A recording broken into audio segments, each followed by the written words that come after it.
Sem rekel, da sem najbolj zadovoljen, da v Sloveniji nič prodal. Ker, kaj pa je srebno? Se mi zdi, da bolj si neodvisen, bolj si lahko tržno obnašaš. Ne vem, se mi zdi, da je pristransko seveda, ampak se mi zdi, da je bolj normalen svet tam zunaj.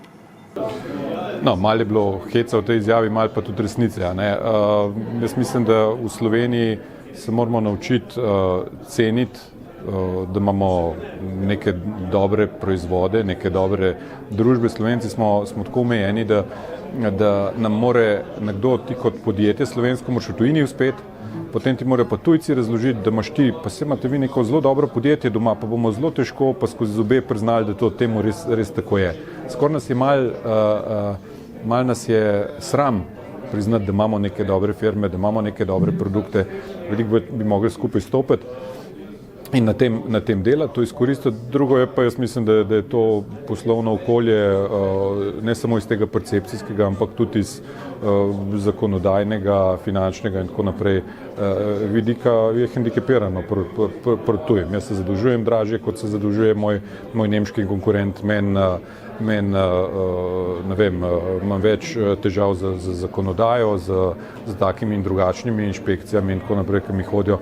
Slovenije, se to že en povedal, mislim, da je tale dol iz Pipistre rekel, vse oprostimo, samo uspeha ne. In to zavira celotno, se mi zdi, okolje, celotno gospodarstvo.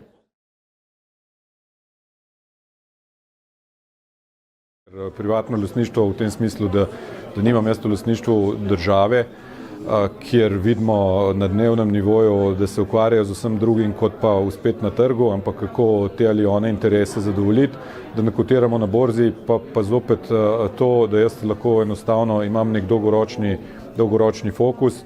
Veliko mojih konkurentov, ki tega privilegija nimajo, vidimo, da životarijo iz kvartala v kvartal, kjer enostavno njihov glavno vodilo delovanja je, kako zadovoljiti te njihove vlagatelje, kako zadovoljiti finančne trge ob naslednjem kvartalnem poročilu, nikakor pa ne kako, kje bojo čez 2, 3, 5 let, ker mogoče 2, 3, 5 let niti ne bo se za njih zgodilo.